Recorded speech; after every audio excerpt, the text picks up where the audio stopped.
meu Senhor. Irmãos, hoje vamos encerrar o livro de Ruth. Eu ia fazer em duas partes, mas decidi fazer todo o capítulo.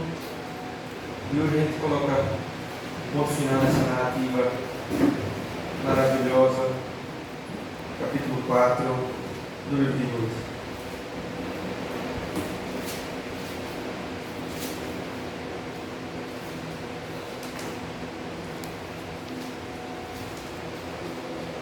E os irmãos abrirem a palavra de Deus no livro de Ruth, capítulo 4, a grande conclusão dessa narrativa histórica.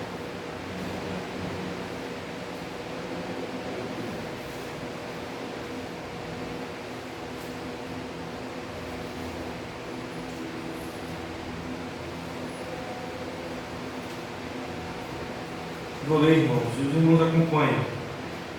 Diz assim a palavra do Senhor, capítulo 4 do livro de Ruth, versículo 1. Boaz subiu à porta da cidade e assentou-se ali.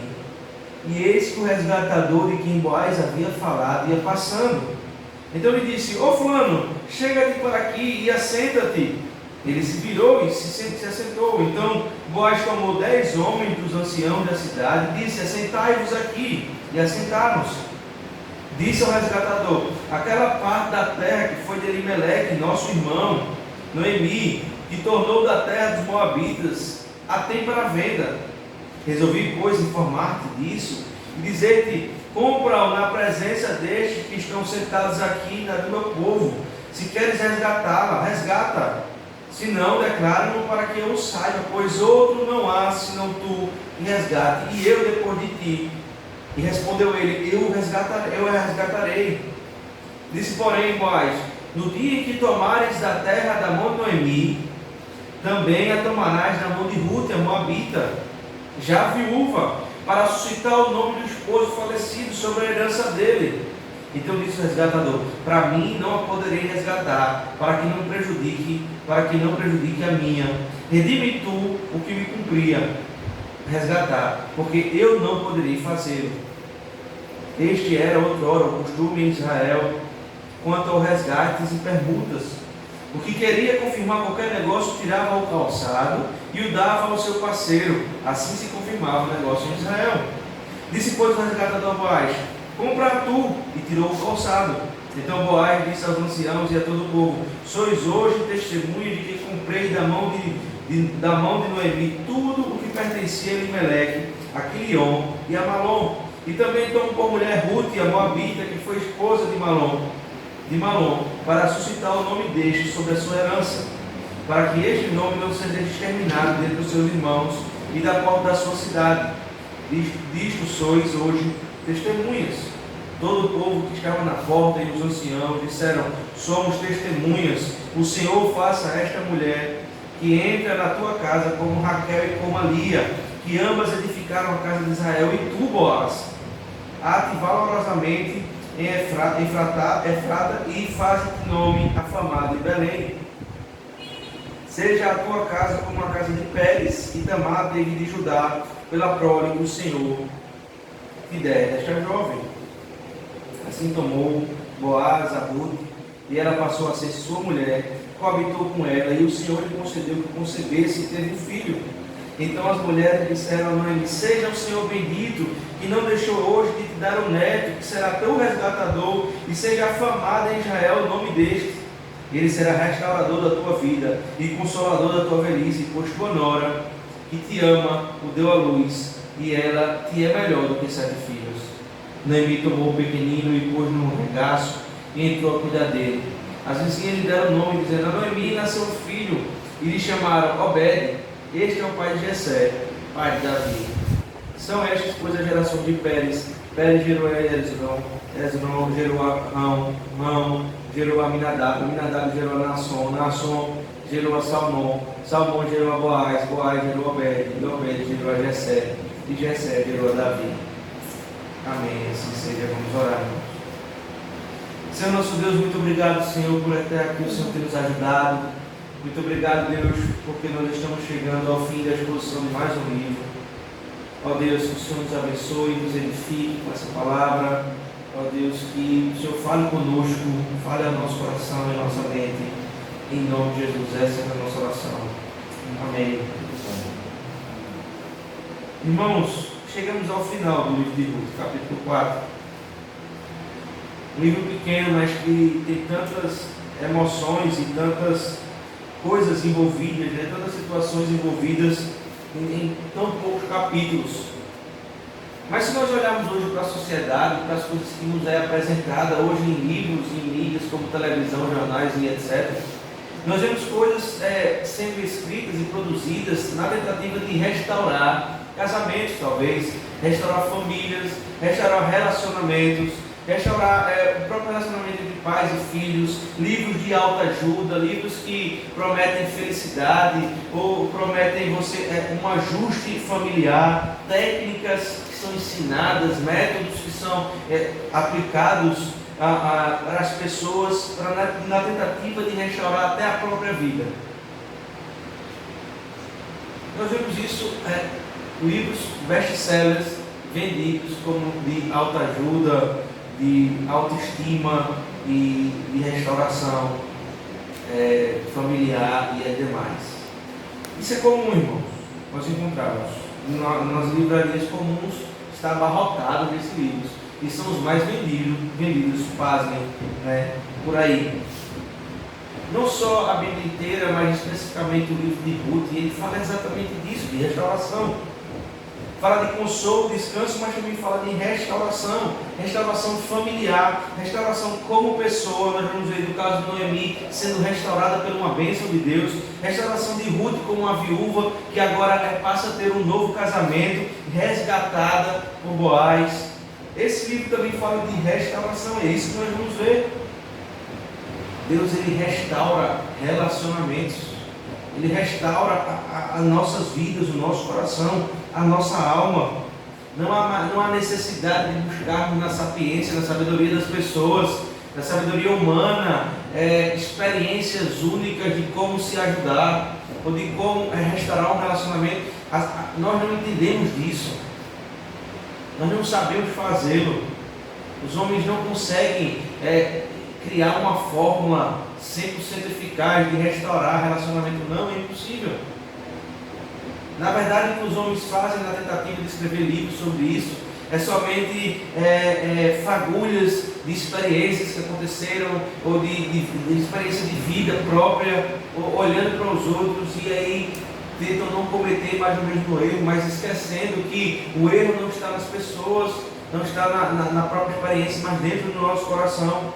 E é só Deus para restaurar esse tipo de erro, tanto na família, tanto na sua própria alma, entre pais e filhos.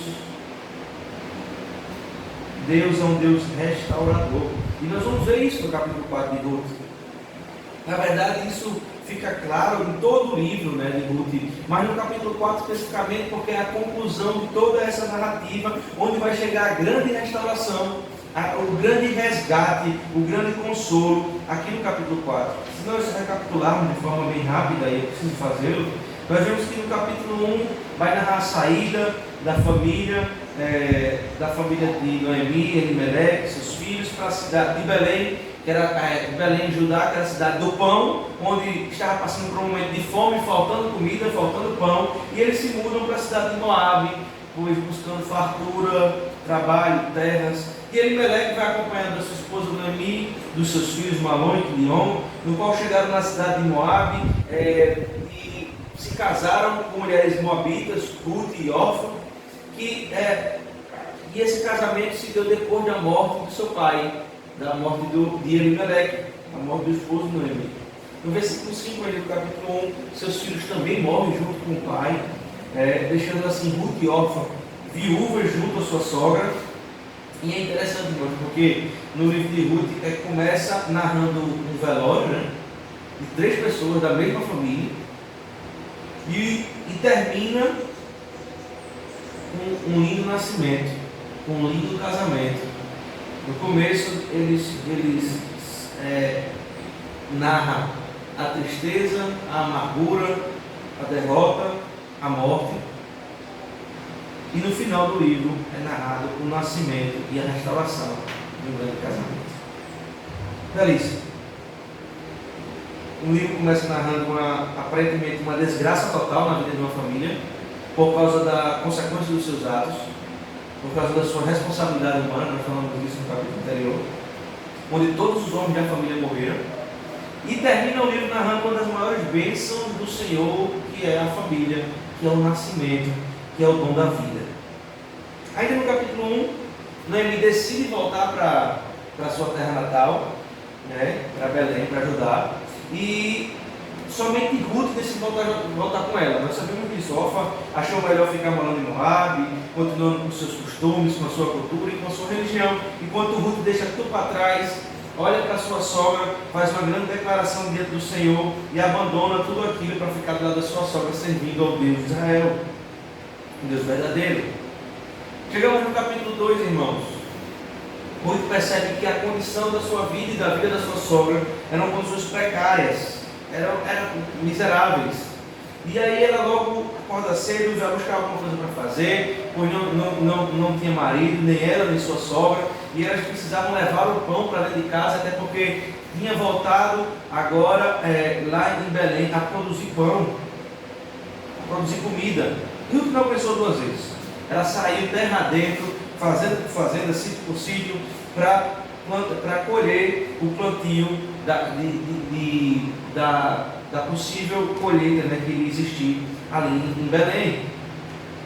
É interessante porque no versículo 3 do capítulo 2 vai nos dizer que por casualidade ela entrando de campo em campo chegou ao campo de Boaz, e esse era parente do seu falecido sogro Elimeleque. Aí no capítulo 2, Boaz, sabendo quem era Ruth, depois de toda a história da narrativa, a trata de uma forma especial, e Ruth volta para casa cheia de cereais, cheia de comida, dando a sua sogra, como diz lá no versículo 18 e 19. Chegando no capítulo 3, nós vemos uma paixão, né, que começa no capítulo 2, mas no capítulo 3 começa a tomar forma, e no versículo 9 fala que Ruth fala a Boaz que ele é o resgatador, pede para que ela seja abraçada com suas asas, como resgatador. Em outras palavras, para casar-se com ele. E ele a manda de volta para casa, sem tocá-la, com a promessa que no outro dia ele ia resolver isso, pois na cidade haveria um resgatador mais chegado. Nós vimos esse ponto do resgate. Havia um homem mais próximo, parente mais próximo da família, que ele tinha como preferência resgatar Ruth, tinha o direito primeiro, né? Segundo a lei de Israel. E aí então chegamos no capítulo 4. Esse foi um panorama bem rápido que a gente fez aqui. E aí se divide em 3 momentos, o capítulo 4. O primeiro momento vai do versículo 1 ao 4, que é exatamente falando do resgate em si. O segundo momento, que vai do versículo 10 a 12, né? Logo em seguida no capítulo 5 segue a narrativa do 10 a 12, fala do casamento, e por fim do 13 ao 22 da descendência desse casamento, do que trouxe o fruto desse casamento. É mais ou menos isso que a gente vai tratar, falando de contrato, resgate, do casamento e da descendência dentro do capítulo 4. Veja, irmãos, Deus mudou a sorte dessa família.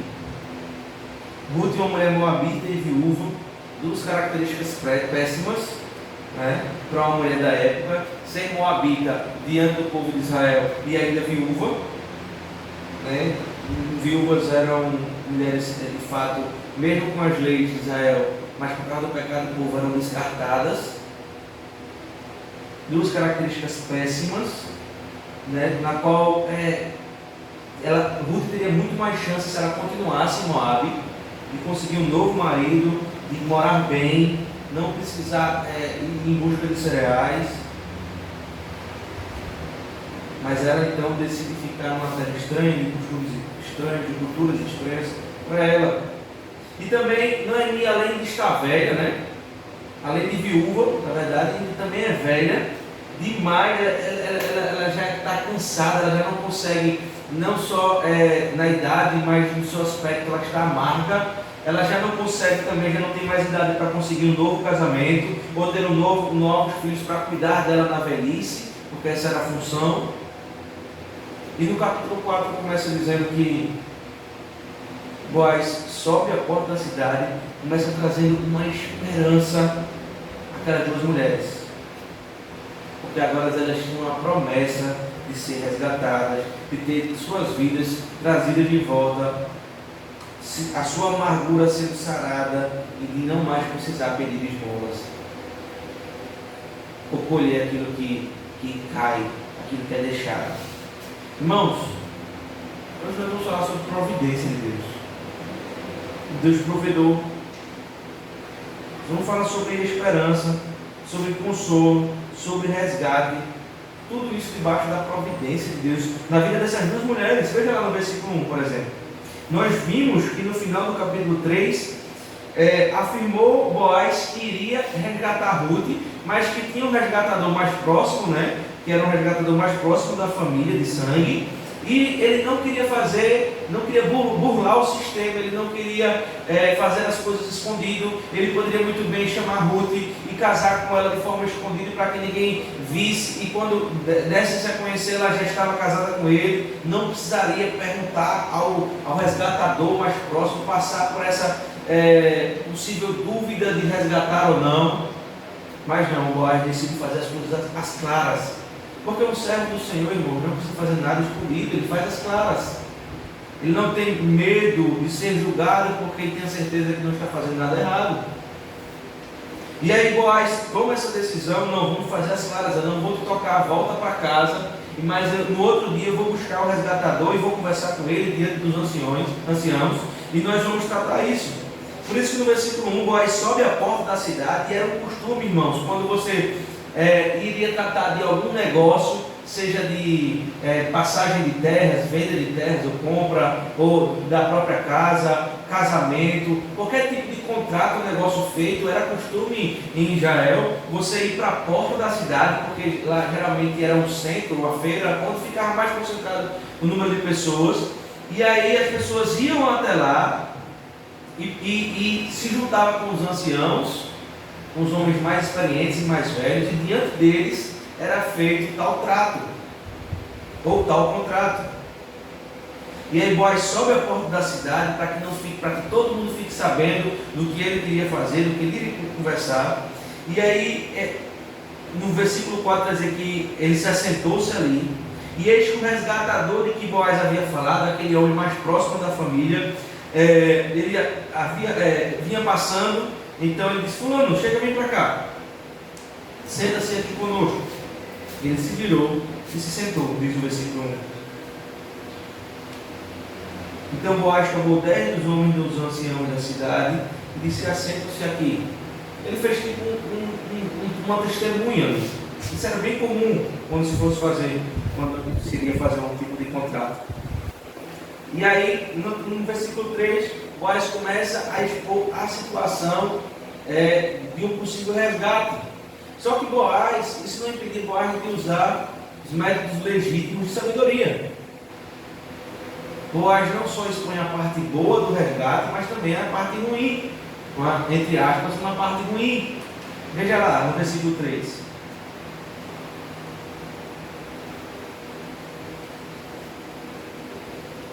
Disse ao resgatador: aquela parte da terra que foi de Elimeleque, né, nosso irmão, o homem da nossa família, né, Noemi, que tornou da terra dos Moabitas a tem para venda.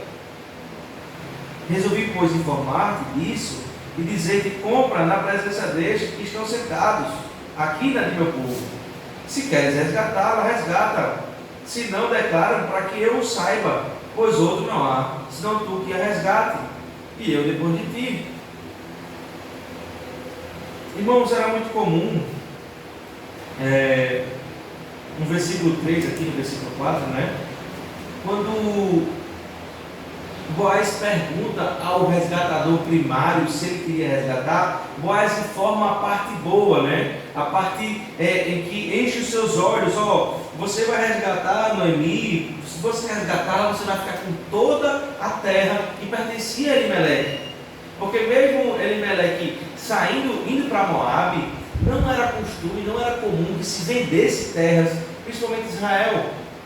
Primeiro, pela premissa que Deus tinha dado a terra a eles, então não se vendia aquilo que Deus tinha dado. E segundo, porque terras eram sinônimo de comida, de casa, era de sustento da família. Então, era muito difícil se vender. Quando eles compravam em lugares vizinhos que não pertenciam a Israel, como por exemplo Moabe. Então, a terra de Elimeleque não foi vendida quando ele foi para Moabe, mas continuou lá. E aí Boaz diz: está vendo aquela terra? Lembra a terra de Elimeleque? Veja, essa terra pertence a Noemi. Se você resgatá-la, você vai ter direito a essa terra. Vai ser sua. Faz o resgatador primário, ele não perde tempo, não se diz o seu nome aqui, mas ele respondeu, ele bate pronto e diz: eu resgatarei.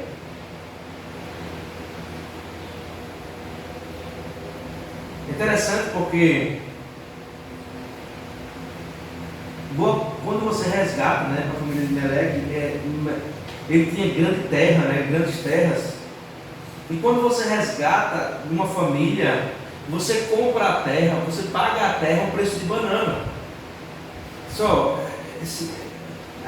Vou pagar a dona da terra, Noemi, tanto as terras que ele tinha em Israel como ele tinha em Moabe, né? Lembrando, ele foi morar em Moabe, ele comprou uma terra lá. E eles pagaram, se era pago um preço de banana a Noemi, um preço simbólico. E na hora ele disse: eu pago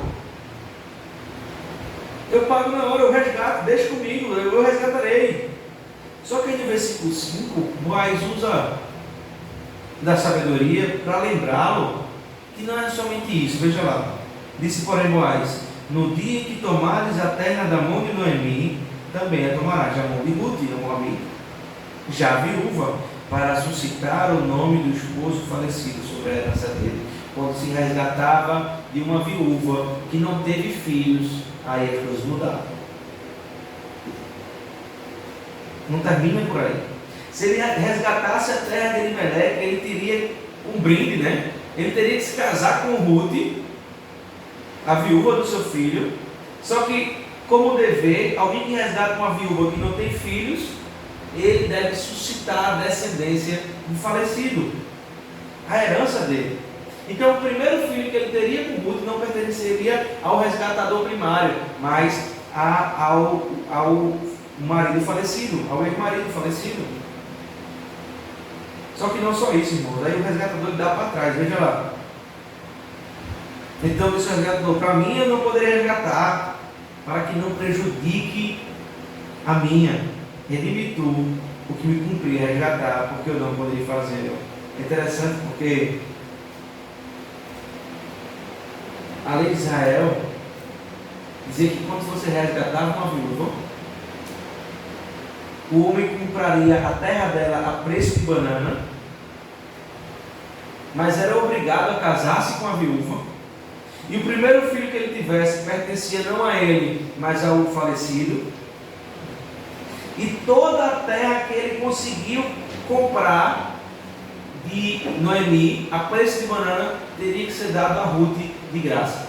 Essa era a lei.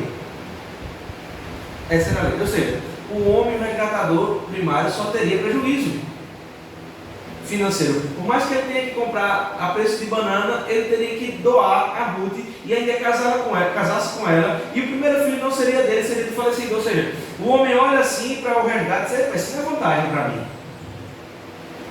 não vou dar continuidade com isso.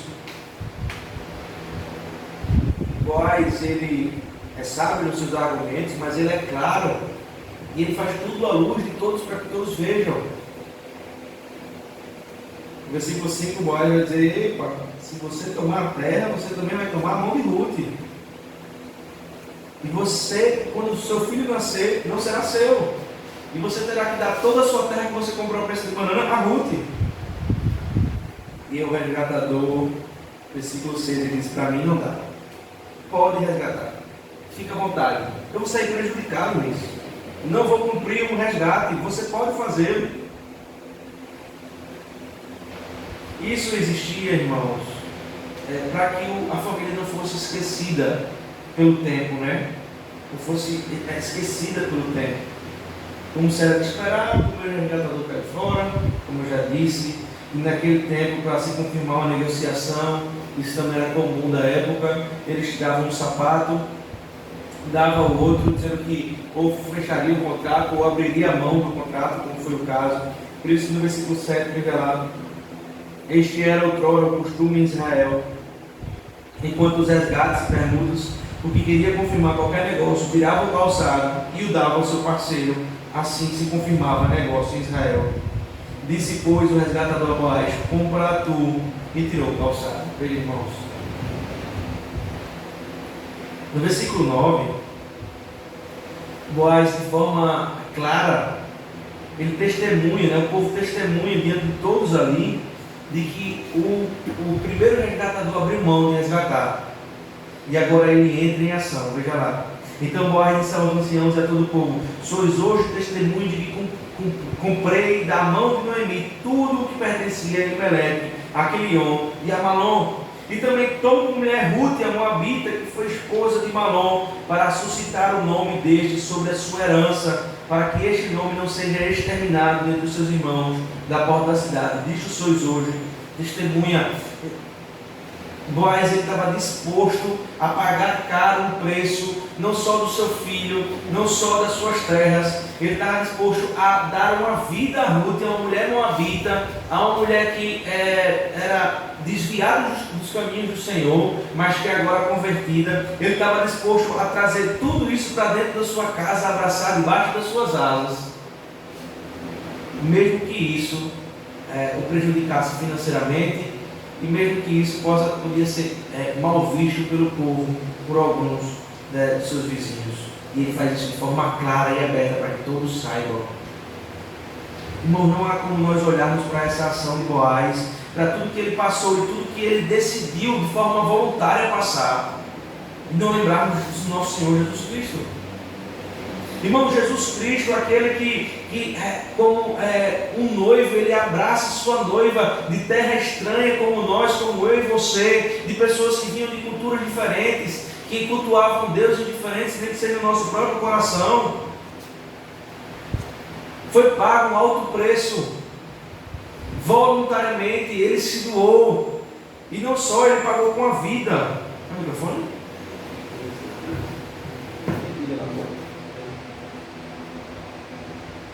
Foi pago um alto preço, irmãos. Ele se doou.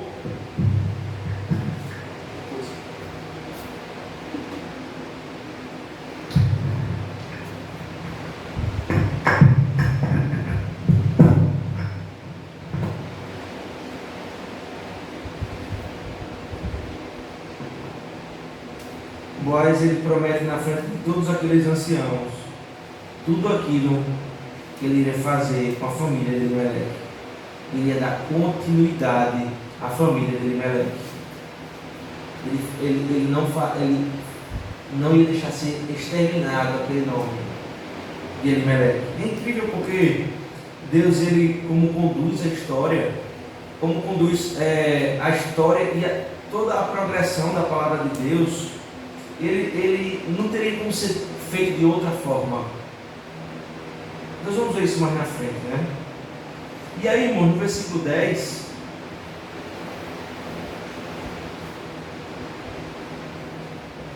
no versículo 10 em diante aqui, né? Nós vemos o contrato, né, desse casamento, desse resgate, sendo redigido, né, no casamento com Ruth. Pois quando Ruth afirmou que Boaz era o seu resgatador, ela disse sim para o casamento. Resgata. Veja lá no versículo 10. E também tomou como mulher Ruth, a Moabita, que foi esposa de Malom, para suscitar o nome deste sobre a sua herança, para que este nome não seja exterminado entre seus irmãos da porta da sua cidade. Disto sois hoje testemunhas. E todo o povo que estava na porta e os anciãos disseram: somos testemunhas. O Senhor faça a esta mulher que entra na tua casa como a Raquel e como a Lia, que ambas edificaram a casa de Israel, e tu, Boaz, ate valorosamente. Veja, irmãos, há uma bênção dos anciãos aqui sobre aquele casamento. há uma afirmação verdadeira das testemunhas daquele casamento, de bênção sobre aquele povo, sobre aquela família que estava sendo constituída, a ponto de se comparar com mulheres virtuosas no Antigo Testamento.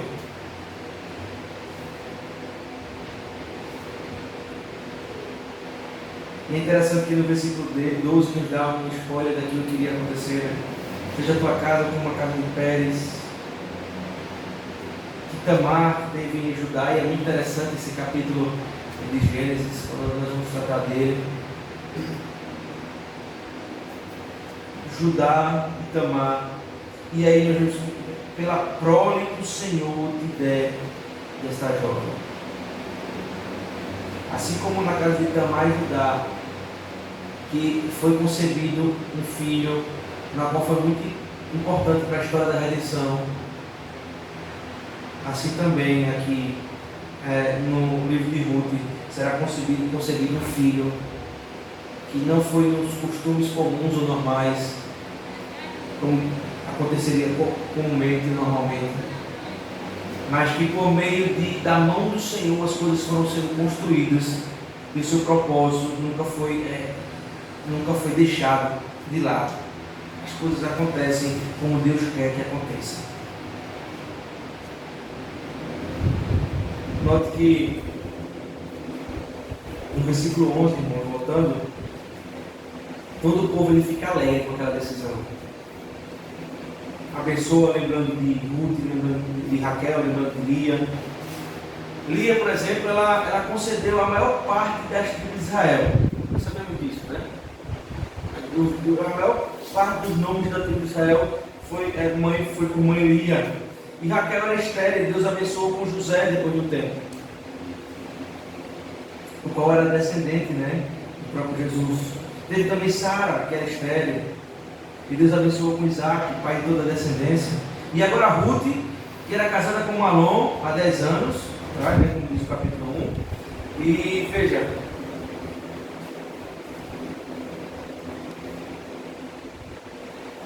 sem o uso de anticoncepcionais, sem métodos para evitar filhos, mas pelo contrário, com grande desejo de ter filhos, para manter a descendência da família de seu marido, ela não conseguiu ter nenhum filho, porque alguns comentaristas dizem muito provavelmente que Ruth era estéril. Isso não é um fato, irmão, não está escrito na palavra de Deus, mas pelos 10 anos casados, em que Ruth passou com o filho de Elimelec, e por nunca ter um filho, os comentaristas dizem os teólogos dizem que muito provavelmente Ruth era estéril. E Deus, ele não sei se é a melhor palavra, mas Deus ele é profissional em trazer vida onde há morte, né? Onde não há vida, melhor dizendo. E aí nos versículos 12, eles se lembram, né, da casa de Pérez, que eu havia dito, a descendência do Salvador, e abençoa essa casa. Irmãos, nós vimos que houve um contrato, nos primeiros versículos do capítulo 4, houve um resgate. Nós vimos que houve um casamento entre Ruth e Boaz. Nós vimos agora a descendência ou frutos desse casamento. Veja lá no versículo 13. Assim tomou Boaz a Ruth, e ela passou a ser sua mulher, coabitou com ela, e o Senhor lhe concedeu que concebesse e teve um filho. É interessante por isso que os teólogos afirmam que por 10 anos ela coabitou com seu antigo marido e não teve filho. Não existia métodos contraceptivos, né? Mas no versículo 13, e me parece que isso acontece logo após o casamento, né? De uma forma cronológica, ela casa-se com Boaz e logo em seguida concede um filho, né? Concedeu um filho, né? Irmãos, me faz pensar aqui, me faz lembrar que Deus, ele tem tudo está debaixo da sua poderosa mão. Nada vai acontecer. É interessante porque Eu não posso tratar muito disso, porque à noite a gente vai falar exatamente disso. Mas nada foge da poderosa mão de Deus. Tudo acontece, e o texto vai falar de 1 Pedro, no tempo oportuno. No tempo oportuno. Foram 10 anos casados, sem filhos, mas no tempo oportuno, para cumprir o propósito de Deus, Ruth engravida de Boaz. Uma mulher que provavelmente, ou talvez era estéril, passa a ser agora uma mulher fértil. Mal casou, já teve um filho. E é interessante porque nos versículos 14, as mulheres louvavam a Deus. Veja lá. Então as mulheres disseram a Noemi: seja o Senhor bendito, que não deixou hoje de te dar um neto que será teu resgatador, que seja afamado em Israel no nome deste, porque provavelmente Noemi ia morrer sozinha, sem ninguém cuidando dela, sem nenhum filho e sem nenhum neto. Mas agora Deus a abençoa, não só Ruth, mas Noemi, porque ela terá um resgatador, terá um homem que cuidará dela na sua velhice.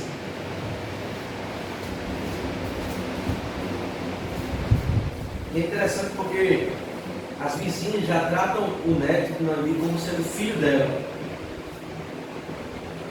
que por direito seria o seu filho, né?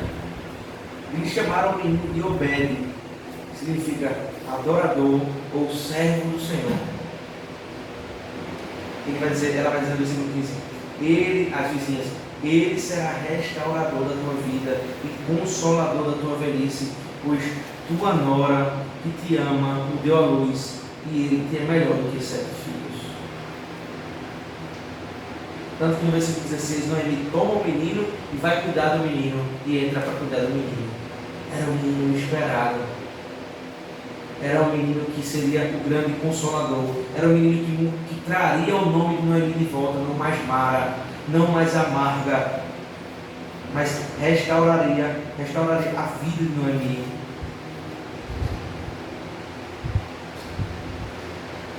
A espera do nascimento do Senhor Jesus Cristo foi com essa esperança também. Nós vimos isso lá em Gênesis 3,15, quando desobedecem ao Senhor, quando Adão e Eva desobedecem ao Senhor, e há uma promessa de uma futura esperança de que o menino ia nascer e ia pisar a cabeça da serpente. Aqui nós vemos a promessa de um menino que nasceu, que traria esperança, que traria vida e não amargura a vida de Noemi. E nós temos um menino que nasceu, como o profeta Isaías profetizou, mas que os evangelhos vão contar, que nasceu, que viveu uma vida em prol do outro, que deixou a sua glória, que desceu, que viveu entre homens pecaminosos, mas que nunca, irmãos, deixou de fazer a vontade de Deus. Mas a sua comida e a sua bebida era fazer a vontade do Pai. Este é melhor do que 7 filhos, veja. É interessante a numerologia, né?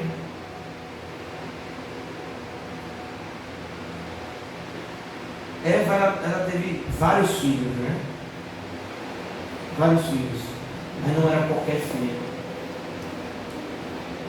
que dá continuidade à descendência do povo de Deus. Não era qualquer pessoa, mas era melhor do que 7 filhos. Noemi toma o menino, versículo 16, e vai cuidar dele. E as vizinhas deram o nome dizendo: Noemi nasceu um filho. Veja, elas tratavam o menino como filho de Noemi, não de Ruth. Veja, as vizinhas, versículo 17, deram o nome dizendo: a Noemi nasce um filho. Eles chamaram Obed, porque Obed, esse é o servo do Senhor, esse é o servo de Deus, esse é o grande adorador, é o que vai trazer esperança. Veja, irmãos, o fato, a esperança não estava no menino em si, nós sabemos bem disso, mas o menino apontava para alguém que seria aquele cheio de esperança, aquele que traria esperança para as nossas vidas.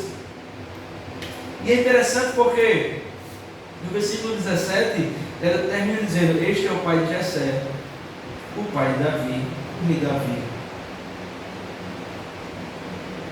A linha da descendência do nosso Senhor Jesus Cristo.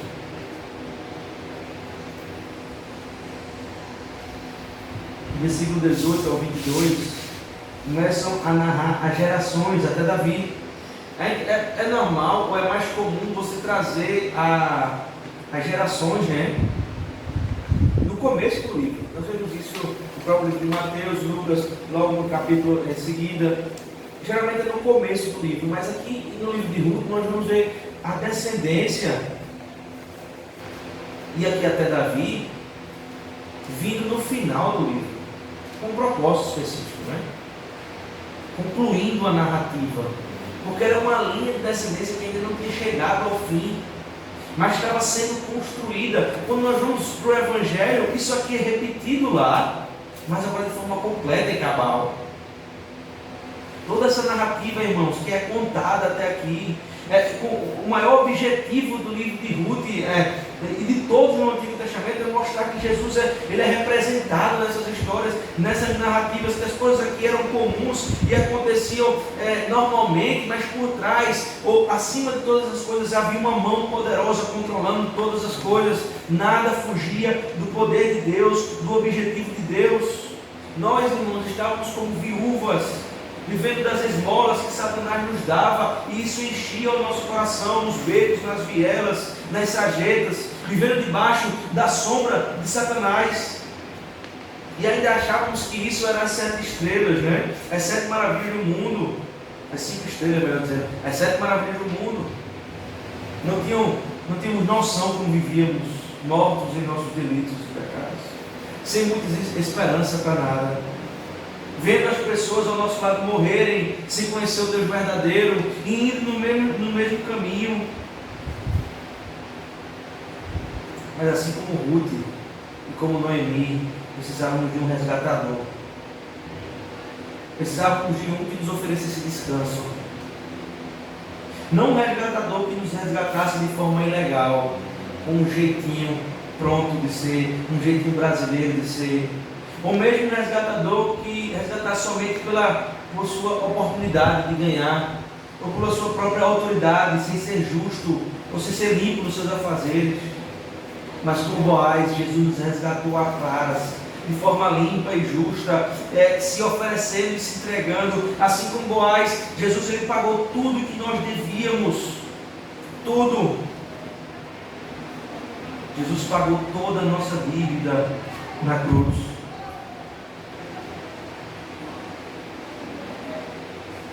Se você ainda se acha devedor, irmãos, você deve uma quantia tão grande, tão imensa, incalculável, imensurável. Só Jesus ele tem condições de quitar essa dívida. Só Jesus, só através de Cristo Jesus, você consegue viver com esperança. Assim como viveu Ruth e Noemi, depois que conheceu Boaz. Antes de Boaz, era só desespero, esmola e humilhação.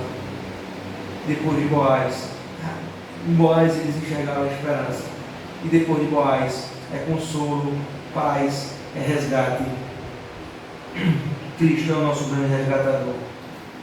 Ele pagou tudo o que você fez. Reconheça Cristo como seu grande fiador, aquele que entrou em ação, aquele que traz para próximo de Deus o Pai, aquele que é o grande mediador entre nós e Deus, aquele que recebeu a justiça, o cálice do juízo de Deus em nosso favor. E possamos sair desse lugar hoje, irmãos, desse lugar aqui em que nós estamos, desse recinto, com um coração grato a Deus por tamanha dívida paga. Possamos viver passo a passo, não sendo orgulhosos, mas dando orgulho àquele que se humilhou por nós, sendo fiel àquele que nunca nos traiu. Possamos entender, irmãos, aqui, encerrando o livro de Ruth, que Cristo é o resgatador das almas perdidas, que não há esperança, que não há outra forma, não há outra pessoa, senão em Cristo Jesus. Que possamos viver isso todos os dias da nossa vida, que possamos entender isso como uma verdade não só mental, mas prática nas nossas vidas. Isso implica em dizer, irmãos, que nós não vivemos mais o eu, mas Cristo Jesus. Que essa vida que nós vivemos aqui, irmãos, é uma vida passageira, em que as coisas que nós fazemos aqui, ou que temos às nossas vistas, são corruptas e irão se acabar. Em que o desespero, a ansiedade, o estresse dessa vida não valem a pena, não há necessidade, não resolve o problema. Mas Cristo Jesus oferece a resolução do nosso grande problema. Aquilo que é eterno, sem Cristo, o pecado se torna limitado com Cristo na nossa conversão e em seguida na sua volta. Possamos viver isso de forma prática em nossas vidas, entendendo que Cristo é o nosso grande resgatador.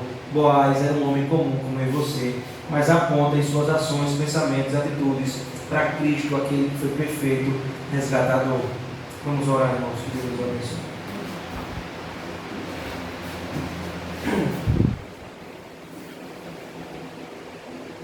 Senhor nosso Deus, nós chegamos a Ti, Pai, em oração, te agradecendo, Deus, porque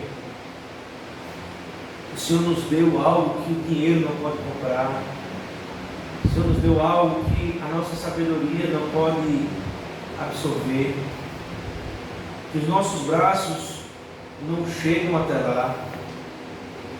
O Senhor nos deu algo, Senhor, que é impossível para nós alcançarmos nos nossos esforços. E o Senhor nos ofereceu isso, Pai, dando a própria vida. Quando andávamos desgarrados, quando andávamos pelas sarjetas desse mundo, quando andávamos catando esmolas, o Senhor nos ofereceu resgate. Ó Deus, como um grande resgatador que és, nós só temos a nos curvar diante do Teu senhorio, ó Pai. Muito obrigado, Senhor. Muito obrigado, porque não depende de mim, não depende de nós, porque se dependêssemos de nós, nós jogaríamos tudo isso fora. O Senhor conhece nosso coração, o Senhor sonda.